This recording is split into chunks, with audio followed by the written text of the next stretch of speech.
প্রিয় দর্শক, আপনারা দেখছেন মানব জীবন, সত্যের পক্ষে সর্বদা। আপনারা শফিকুলের কথাগুলো শুনুন প্রথমে। নিয়ন্ত্রণ নিয়ে মুসলিমদের একটা ভাবনা আছে, কনসেপ্ট আছে যে জন্ম নিয়ন্ত্রণ করা মানে মানুষ খুন করা, মানে বাচ্চাকে আসতে দিচ্ছি না, আগে খুন করছি, শিশু খুন করছি, এটা হচ্ছে কনসেপ্ট। কিন্তু এটা কি করে হলো? জন্ম নিয়ন্ত্রণ, আগে তো বাচ্চাকে তার ভ্রূণ, তার মধ্যে প্রাণ আসতে দিলে তাকে খুন করলে, যেমন ভ্রূণ হত্যা দেখবে তুমি সবাই মানা করে, ভ্রূণ হত্যা তো অন্যায়। তো এটা তো ভ্রূণ হত্যা, জন্ম নিয়ন্ত্রণ, এটা তো এক জিনিস না। আমাদের বলা হয়, মৌলভী সাহেবরা জলসা করে বলেন যে জন্ম নিয়ন্ত্রণ করবেন না, রেজেকের মালিক আল্লাহ, তোমার দায়িত্ব, তুমি যা পারে করো, আল্লাহ তাদেরকে চালিয়ে দেবে। জন্ম নিয়ন্ত্রণ করলে ভীষণ পাপ হবে। আচ্ছা, জন্ম নিয়ন্ত্রণ করলাম না, আমি যা চাইলাম, মানে যত খুশি আমার বাচ্চা হয়ে গেল, বাচ্চা হলেই বলা হচ্ছে আল্লাহ দিচ্ছে 12টা 15টা বাচ্চা। আচ্ছা, ওই 15টা বাচ্চার মধ্যে যদি একটা বাচ্চা চোর হয়ে যায়, তার দায়িত্ব কার? আপনারা শফিকুল ইসলামের কথাগুলো শুনলেন। ভুল ব্যাখ্যা, ধর্মের যে ভুল ব্যাখ্যা, এটা সব ধর্মেই রয়েছে। কেন বলুন তো?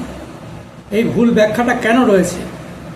রয়েছে এই কারণে যে ধর্মগুলো সব তৈরি হয়েছে বহু আগে। সবচেয়ে নবীন ধর্ম হচ্ছে মুসলিম ধর্ম, তাও 1400 বছর আগে।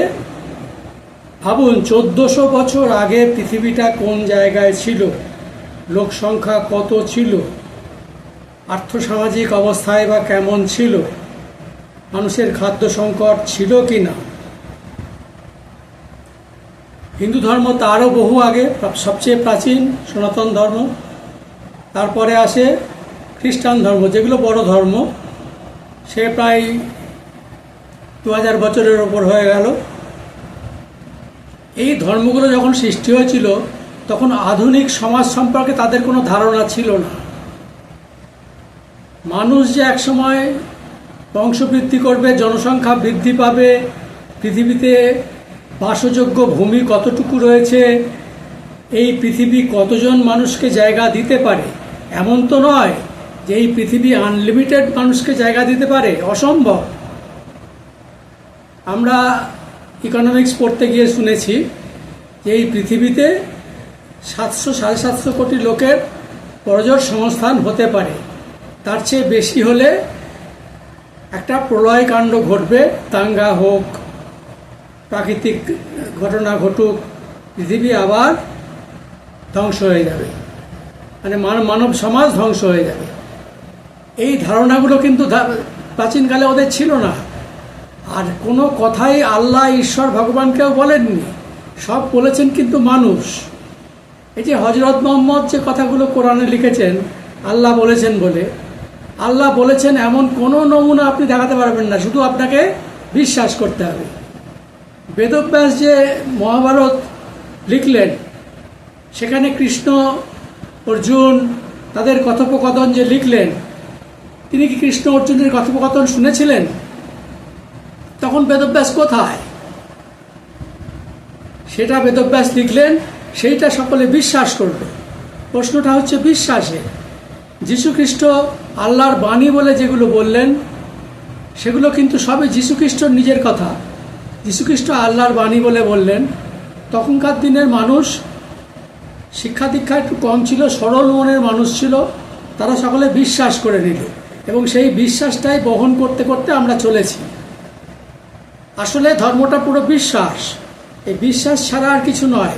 এখানে কিন্তু ঈশ্বর, আল্লাহ, ভগবানের কোনো প্রমাণ কোথাও নেই।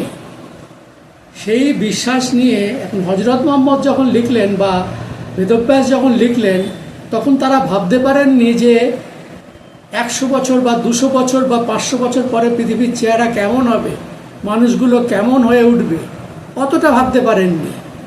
কিছুটা আন্দাজ করতে পেরেছিলেন, সেই অনুযায়ী তারা কথাগুলো লিখে গেছেন। হজরত মোহাম্মদ বললেন যে জন্ম নিয়ন্ত্রণ করা অবৈধ, এবং হজরত মোহাম্মদ যেটা বললেন তার 3 গুণ বাড়িয়ে বলেন মৌলবীরা, এমনভাবে বলেন যেন তিনি আল্লাহর কাছ থেকে শুনে এসেই বলতে বসেছেন। কিন্তু ভ্রূণ হত্যা পাপ, ভ্রূণ হত্যা সকলেই বারণ করে, ঠিক আছে। যেটা শফিকুলও বললেন যে ভ্রূণ হত্যা তো হচ্ছে না, জন্ম নিয়ন্ত্রণ মানে ভ্রূণ আসতেই দেওয়া হচ্ছে না, সেটা এক জিনিস, ভ্রূণ তৈরিই তো হচ্ছে না, তাহলে আর ভ্রূণ হত্যা হচ্ছে কোথায়?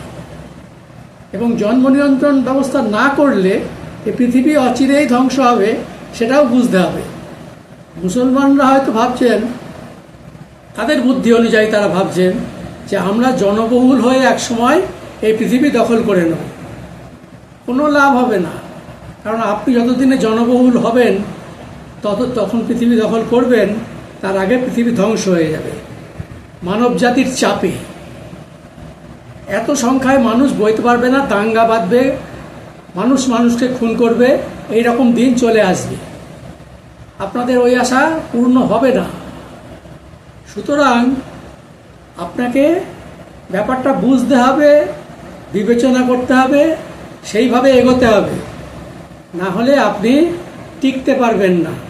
আপনি যদি ভাবেন যে যেভাবে চলছে এভাবেই চলবে, আমরা একসময় বিশ্বজয় করব, এই ধারণাটা পুরো ভুল। এই ভুল ধারণা নিয়ে আপনারা চলবেন না। ঠিক বিচার করতে শিখুন। যেই হোক, সে হিন্দু, মুসলমান, খ্রিস্টান যেই হন, ঠিক বিচার করতে শিখুন। তাহলে আপনি সঠিক সিদ্ধান্ত নিতে পারবেন। এই ভুল ধারণা নিয়ে চলবেন না, এতে সমাজের মঙ্গল হয় না। ভালো লাগলে সঙ্গে থাকবেন। অনেক ধন্যবাদ।